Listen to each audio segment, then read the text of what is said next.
But to understand how my brother's wedding turned into the beginning of his business collapse, I need to take you back 5 years to the day he asked me for help, and I was stupid enough to give it. My brother Tyler Anderson has always been golden.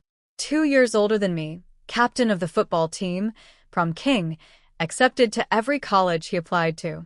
He had that effortless charisma that made people want to be around him, want to help him, want to see him succeed. I'm Amber Anderson, and I've always been not golden. Quiet. Bookish. The sister who got straight A's but nobody noticed because Tyler got B's and everyone celebrated like he'd cured cancer. When Tyler graduated college with a business degree and announced he was starting a tech company, our parents threw him a launch party. 50 people. Catered food.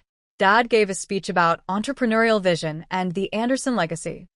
When I graduated MIT with a degree in computer science and got recruited by a Silicon Valley firm, Mom's response was, "That's nice, dear. Can you help set up chairs for Tyler's launch party?" I helped set up chairs. Tyler's company was called Anderson Enterprises. He had a vision: create a platform connecting freelance consultants with businesses. A marketplace for expertise. It was a good idea. Lots of people had similar ideas. Most failed. Tyler was convinced he'd be different. He raised a small friends and family round $200,000. Our parents put in $50,000, their retirement savings. Uncle Jim put in $25,000. Various family friends contributed the rest. 6 months later, the money was gone. The platform barely worked. Tyler had spent $80,000 on a fancy office and $40,000 on a branding consultant. The family was worried. Dad was panicking about the retirement money. Tyler was charismatic, but losing confidence. That's when he called me. "Amber, I need your help." I was 23, working at my Silicon Valley job, making $140,000 a year. I'd been promoted twice in 18 months. I was building AI algorithms for ad targeting, and I was good at it. "What kind of help?" I asked. "Financial. The company needs another funding round. But investors want to see traction first. I need bridge funding to get us there. Just $100,000. 6 months. I'll pay you back with interest when we close our Series A." "Tyler, I don't have $100,000 just lying around." "Yes, you do. You're making bank at that tech job. You live in a tiny apartment and drive a used car. You've got to have savings." He was right. I had $240,000 in savings. I lived modally. I was saving for something. A house someday. Security. The future. I don't know. "Amber, please. You're my sister. This is my dream." Dad invested his retirement. I can't let him lose that money. I just need 6 months to get the platform working and close real funding. I thought about Dad's retirement savings. About Uncle Jim's $25,000. About Tyler's dreams crumbling. "Okay," I said. "But we do this properly. Legal documents. Promissory note. Interest. Terms." "Of course. Absolutely. Thank you, Amber. You're saving my life." I wired him $100,000 the next day. He never paid back a single dollar. But 6 months later, he called again. "Amber, we're so close. The Series A investors are interested, but they want to see more user growth. I need another $150,000 to fund a marketing campaign. Just 3 months. Then we close the Series A, and you get paid back everything plus 20%. I should have said no. I should have asked to see financials. I should have demanded repayment of the first loan. Instead, I said, "Send me the updated business plan." The plan looked okay. User numbers were growing slowly. The platform worked better. Tyler had hired a real CTO. It wasn't a disaster. I sent $150,000. 6 months after that. "Amber, I need $200,000 to hire salespeople. The enterprise clients are interested, but we need a sales team." Then, $300,000 to build out the mobile app. Investors say we need mobile. Then, $400,000 to expand to 3 new markets. We're finally hitting our stride. Over 3 years, I invested $1.2 million of my own money into Anderson Enterprises. Why? Because Tyler was my brother. Because our parents' retirement was at stake. Because every pitch included "we're so close and the next round is almost closed and you'll get everything back plus returns." But also because something else was happening.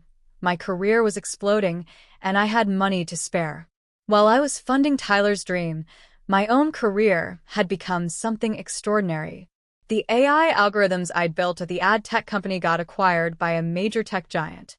My acquisition bonus, $800,000. I was 25 years old. The acquiring company hired me as a senior engineer. Salary, $280,000. Stock options that vested over 4 years. By 26, I was promoted to principal engineer. By 27, I was leading a team of 40 engineers building next-generation AI systems. My total compensation, $520,000 annually. My stock options were worth $3.2 million. I didn't tell my family. Why would I? Every conversation about my work was interrupted by Tyler's latest crisis or achievement. Every family dinner was Tyler's board meeting recap or fundraising update. When I mentioned my promotion to principal engineer, Mom said, "That's nice, honey. Tyler, tell everyone about the partnership with that Fortune 500 company." So I stopped mentioning my work. I showed up to family events in jeans and a sweater. I drove my used Honda. I lived in my modest apartment. And I quietly became wealthy while being invisible. The $1.2 million I'd given Tyler? It barely dented my net worth.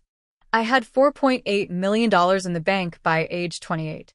But then Tyler's company actually started working. Year 4 of Anderson Enterprises was different. Tyler finally hired competent people. The platform worked. They signed 3 major corporate clients. Revenue hit $2.3 million annually. Tyler called me, ecstatic. "Amber, we did it. We're closing our Series A. $8 million at a $25 million valuation. That's great, Tyler. And you're going to be made whole. All your loans, you're getting converted to equity. You'll own 18% of the company." I did the math. 18% of $25 million was $4.5 million on paper. My $1.2 million investment was now worth $4.5 million. But Amber, there's one thing. The investors want a clean cap table. They're asking all the old notes to convert to equity at a discount to the Series A price. You'd get preferred shares, just like them, but at the old valuation. You'd own 18%, but your cost basis would stay at $1.2 million. Tyler, I don't understand. It's good for you. You're getting a better deal than the new investors. You're getting preferred shares. I was an AI engineer, not a finance expert. It sounded reasonable. Tyler sent documents. I signed them. What I didn't understand then, I just converted $1.2 million in debt that Tyler owed me with interest into equity that could become worthless if the company failed. Tyler's debt to me vanished. I became an investor with all the risk, but the company was growing. The Series A closed. Tyler was on top of the world. That's when things got weird. 6 months after the Series A, Tyler called again. "Amber, we need bridge funding to the Series B. Just $500,000. The Series B is going to be huge, $20 million at a $100 million valuation. But we need to show continued growth. This $500,000 gets us there." "Tyler, I already have 18% equity. Why would I put in more money?" "To protect your investment. If you don't participate in this bridge round, you'll get diluted in the Series B. You need to put in your pro rata to maintain your ownership." Again, it sounded logical. I sent $500,000. 3 months later. "Amber, we need another $400,000. The Series B investors want to see specific metrics. This gets us there." Then, $600,000 for an acquisition that will accelerate growth. Then, $700,000 to expand internationally. Over 2 more years, I invested an additional $2.8 million. Total investment in Tyler's company, $4 million. My current equity stake after all the dilution from new rounds, 22%. Tyler's stake, 31%. He'd negotiated anti-dilution protection I didn't have. Our parents' stake, 0.8%. They'd been diluted to almost nothing. The company was now valued at $85 million on paper. My stake was worth $18.7 million on paper. But on paper is very different from in my bank account. Meanwhile, Tyler was living like a successful CEO. Nice car, expensive apartment, designer suits. He was featured in local business magazines, 30 under 30 lists, startup podcasts. At family dinners he held court, told stories about board meetings and investor pitches and expansion plans. I sat quietly, eating my food, knowing I'd funded nearly every milestone he was celebrating. Nobody knew. Not even Tyler, really. I'd routed all my later investments through an LLC called Amber Holdings, so he just saw me as the investor rather than his sister bailing him out repeatedly. Then came the wedding announcement. Tyler was marrying Madison, a woman he'd met through business networking. She was beautiful, polished, worked in PR. Their engagement photos looked like a magazine spread. The wedding was scheduled for June at an exclusive vineyard in Napa. 200 guests. Weekend event. Rehearsal dinner, ceremony, reception, next day brunch. The save the dates said black tie optional. The gift registry was at stores I'd never heard of. Everything was expensive and elegant, and very Tyler. I RSVP'd yes alone. I was 29, single, focused on my career.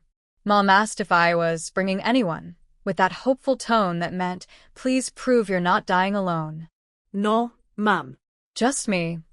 That's fine, sweetie. I'm sure you'll meet someone eventually. You're just so focused on work. You should be more like Madison. She has a career and a relationship. I didn't mention that Madison's career was being a PR consultant whose biggest client was Tyler's company. Or that I was making $680,000 a year leading one of the most advanced AI teams in Silicon Valley. I just said, I'll try, Mom. The wedding weekend arrived.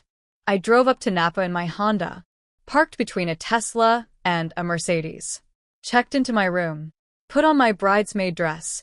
Yes, Madison had asked me to be a bridesmaid because we're family now. The rehearsal dinner was elegant. Tyler gave a speech thanking everyone, especially the investors and believers who made Anderson Enterprises possible. He didn't mention me. Not once. The wedding itself was beautiful. Madison looked stunning. Tyler looked proud. They exchanged vows about partnership and building a future together. The reception was at the vineyard, under string lights, with a live band and catered food that probably cost $300 per person. I sat at table 7 with some of Tyler's college friends and their dates. They were nice enough. We made small talk about jobs and travel and the wedding. Then Tyler started making his rounds, greeting tables, shaking hands, being the charismatic center of attention. He got to our table with Madison on his arm. Everyone having fun? He asked, that big Tyler smile. Everyone assured him it was a perfect wedding. Let me introduce you to my sister, Tyler said, gesturing to me.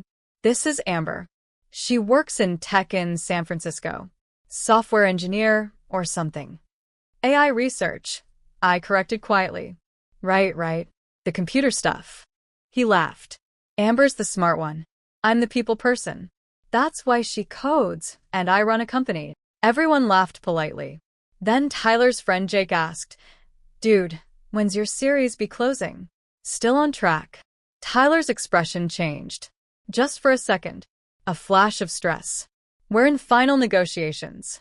Should close within 3 months. Biggest round yet. That's awesome, man.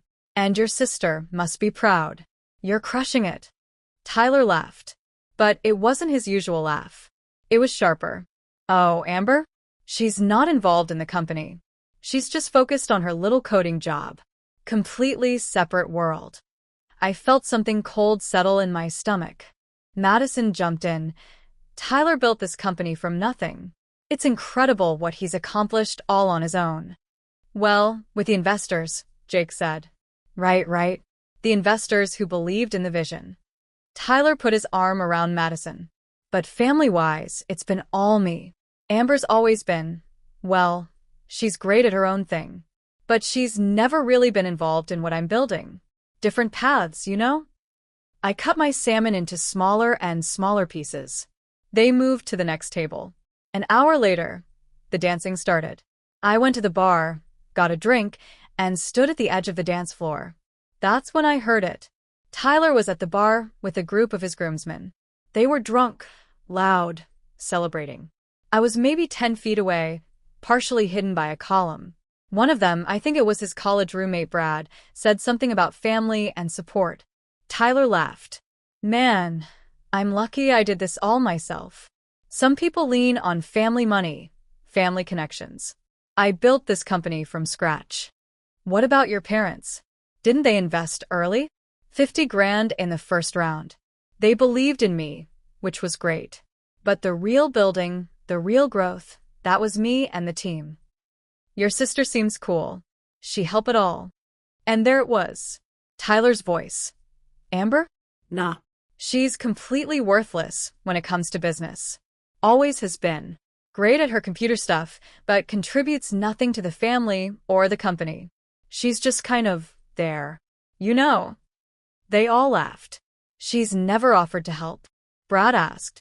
Not once. Totally focused on her own little world. Which is fine.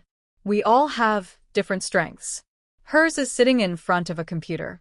Mine is building something real. More laughter. They toasted. Drank. I stood there, drink in hand, listening to my brother, whose company I'd funded with $4 million, whose business existed because I'd bailed him out repeatedly for 5 years. Call me worthless.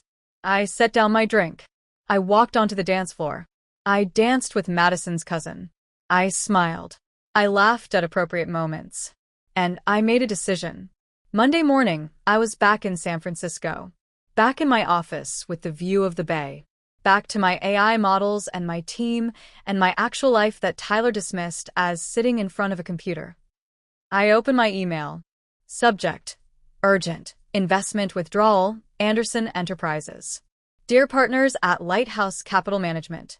Effective immediately, I am requesting full withdrawal of all investments made by Amber Holdings LLC in Anderson Enterprises. This includes asterisk all equity positions, 22% ownership, asterisk all outstanding convertible notes, asterisk all bridge funding agreements. Please initiate buyback negotiations with Anderson Enterprises board immediately, with a 30-day deadline for full liquidity of all positions. If Anderson Enterprises cannot provide liquidity within 30 days, please initiate alternative exit proceedings per the investment agreements. Best regards, Amber Anderson Principal, Amber Holdings LLC. I hit send. Then I made a second call to my lawyer. David, it's Amber Anderson. I need you to review my investment agreements with Anderson Enterprises. Specifically, I need to know my rights around forced buyback and liquidation preferences. David was quiet for a moment. Amber, if you pull out of Anderson Enterprises, especially with your percentage, you could collapse the entire company. I know. Is that what you want? I thought about Tyler's laugh. She's completely worthless. I thought about 5 years of funding his dream while being invisible. Yes, I said. That's exactly what I want. Day 1. My investment firm contacted Anderson Enterprises CFO with the withdrawal request. Formal, professional, immediate. Day 2. Silence. I went to work, led a meeting on our new AI model, got praised for our progress, had lunch with my team. Life continued. Day 2, 4:47 p.m., Tyler called. I didn't answer. Day 2, 4:52 p.m., Tyler called again. I didn't answer. Day 2, 5:03 p.m., Mom called. Amber, Tyler is trying to reach you about something urgent with his company. Please call him back. I didn't call back. Day 2, 7:23 p.m., Tyler texted. Amber, call me. Now. This is serious. I turned off my phone. Day 3, 9:15 a.m. My lawyer called. Amber, Anderson Enterprises lawyers just contacted me. They want to negotiate. They're saying a forced buyback would bankrupt the company. What did the investment agreement say about my rights? You have full liquidation preference. Your $4 million investment comes out first, before any other investors, before Tyler's equity. And you have the right to force a buyback within 30 days or initiate dissolution proceedings. So, I can force them to pay me $4 million within 30 days, or I can dissolve a company? Essentially, yes. It's unusual for a family investment to have such strong terms, but these are standard institutional investor protections.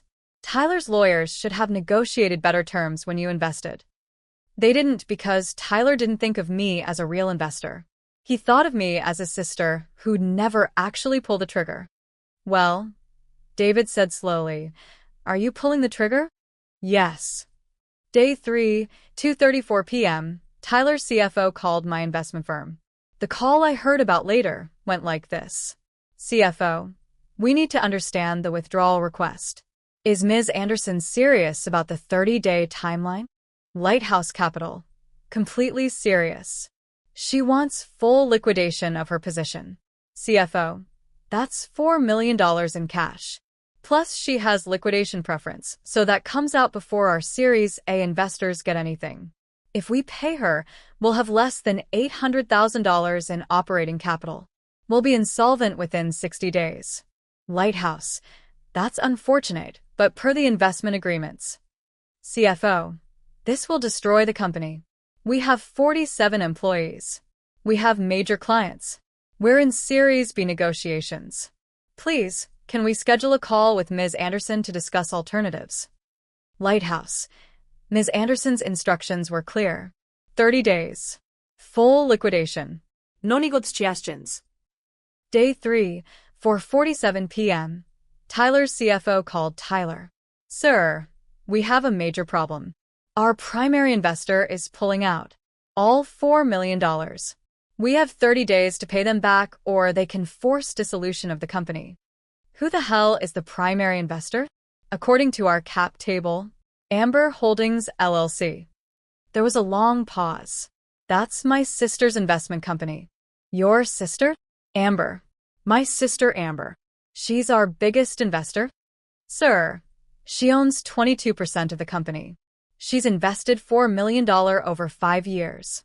She has full liquidation preference over all other investors. Another pause. Oh my God. The coding job. She was funding us the whole time. Day 4, Anderson Enterprises held an emergency board meeting. I know what happened because it's on the record. Board minutes are formal documents. My lawyer got them as part of the withdrawal process. The minutes read, Emergency Board Meeting, Anderson Enterprises date, 3 days after wedding, called by CFO at CEO's request attendees, Tyler Anderson, CEO, board members, legal counsel, CFO. Tyler Anderson opened the meeting by explaining that the company's largest investor, Amber Holdings LLC, 22% equity for $1 million invested, has requested full withdrawal with 30-day liquidation timeline. Tyler Anderson disclosed that Amber Holdings LLC is controlled by his sister, Amber Anderson. Board expressed shock that CEO had not disclosed family relationship with major investor. Tyler Anderson explained he didn't think it was relevant and didn't realize she'd invested so much. CFO presented financial analysis. Asterisk current cash on hand, $3.2 million. Asterisk required payment to Amber Holdings for $1 million liquidation preference. Asterisk shortfall, $800,000. Asterisk options. 1. Emergency fundraising, unlikely in 30 days. 2. Major asset sales, would damage business. 3. Negotiate with Amber Holdings, she's refused. 4. File for bankruptcy protection. Legal counsel advised that bankruptcy would trigger clauses in contracts with major clients, likely causing them to terminate.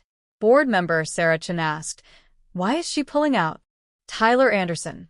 I don't know. She didn't say anything at my wedding. She seemed fine. Board member James Liu. Did something happen at your wedding? Long silence. Tyler Anderson. I may have said some things. I didn't know she was the investor. I thought she was just my sister who worked a coding job. Board member Chen. What did you say? Tyler Anderson. I called her worthless. I said she contributes nothing to the family or the company. I didn't know. Board member Lou, you called your largest investor, who has funded this company for 5 years, worthless? At your wedding? In front of people? Tyler Anderson. I didn't know she was the investor. Board member Chen. That's not the point. The point is you said it all. Whether she was an investor or not, she's your sister. And apparently, she's been supporting this company for years while you told people she contributed nothing. Meeting adjourned with no resolution. CFO instructed to continue attempting contact with Amber Holdings, LLC. I read those minutes and felt nothing. No satisfaction. No anger. Just a strange, cold clarity. Day 7. Tyler showed up at my office. My assistant called. Ms. Anderson, there's a Tyler Anderson here to see you. He says he's your brother, and it's an emergency. I almost said to send him away, but curiosity won. Send him in. Tyler walked into my office, the office with floor-to-ceiling windows, the view of the Bay Bridge, the modern furniture, the awards on the wall for AI innovations, and stopped. He looked around, really looked, at the evidence of my success, at the life I'd built while being called worthless. This is your office. Yes. You're really senior here. Principal à y rechercher. I lead a team of 40 engineers. We build next-generation machine learning systems. He sat down without being invited. He looked terrible. Gray. Exhausted. Amber, please. We need to talk about the withdrawal. There's nothing to talk about. The company will collapse. 47 people will lose their jobs. 5 years of work will be gone. Our parents' investment will be worthless. Everything I've built. Everything we've built. I corrected. I built it too, Tyler. With $4 million over 5 years. While you told people I was worthless. I didn't mean. Yes, you did. You've always meant it. I was the bookish little sister who couldn't throw a football or close a business deal. Who worked a coding job while you built something real. You said I contribute nothing to the family. You said I never helped. You said this at your wedding. To your groomsmen. While standing in a vineyard I helped pay for, celebrating a life I helped fund. I didn't know you were the investor.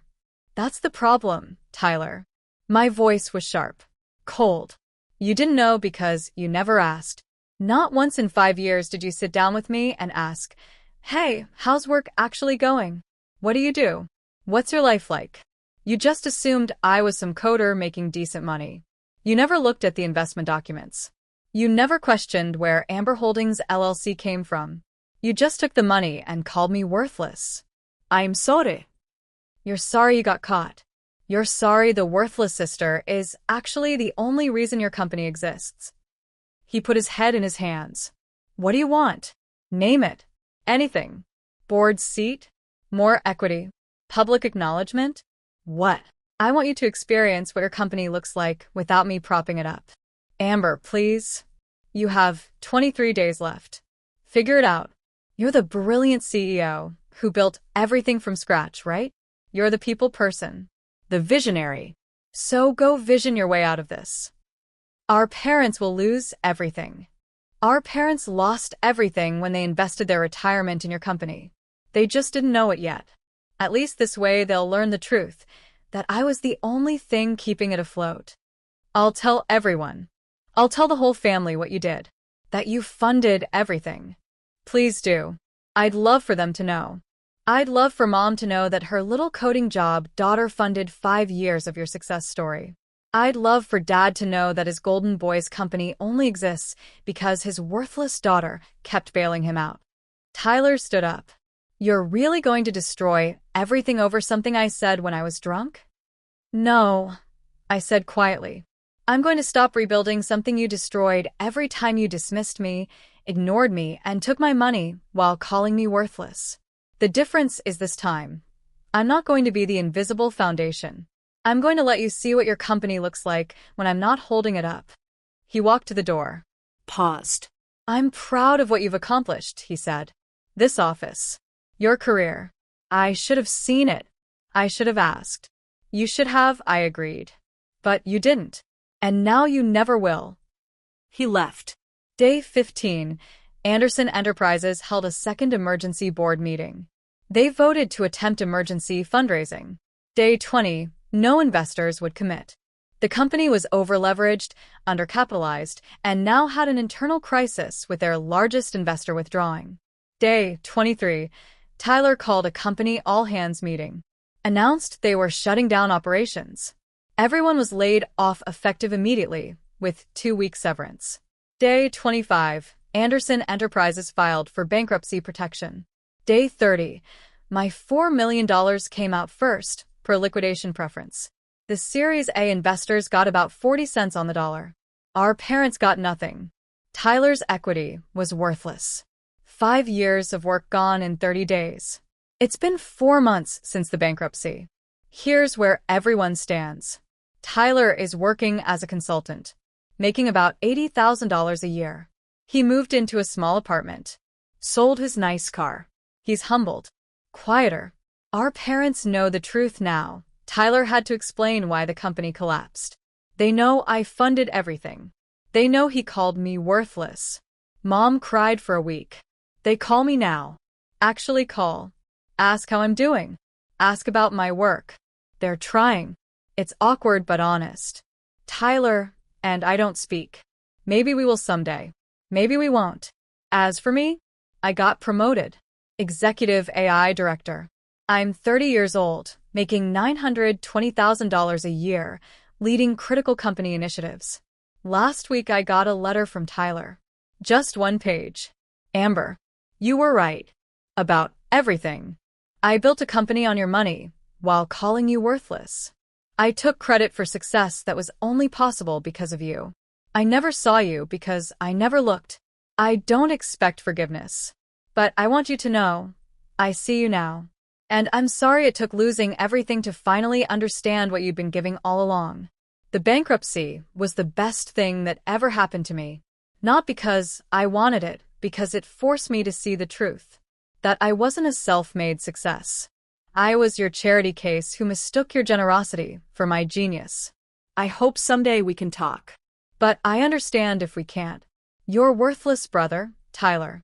I put the letter in my desk drawer. I'm not ready to respond. Maybe I will be someday. But for now, I'm content being Amber. Just Amber. The AI researcher who learned that the people who call you worthless are usually the ones standing on your shoulders. And I'm done being anyone's foundation. Here's what I learned. Your worth isn't determined by the people who can't see it. For 5 years, I was called worthless. While funding my brother's dream. While making his success possible. While being invisible. The truth is, I was never worthless. I was just surrounded by someone who needed me to be worthless, so he could feel valuable. My brother called me completely worthless at his wedding. In front of his groomsmen, while celebrating a life built on my $4 million.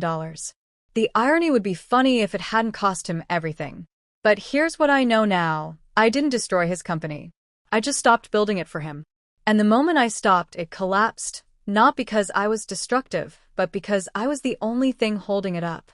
I don't know if Tyler and I will ever be close again. I don't know if he'll truly understand what he did. I don't know if my family will ever really see me the way they saw him. But I know this. I'm not worthless. I never was. And I'm finally free.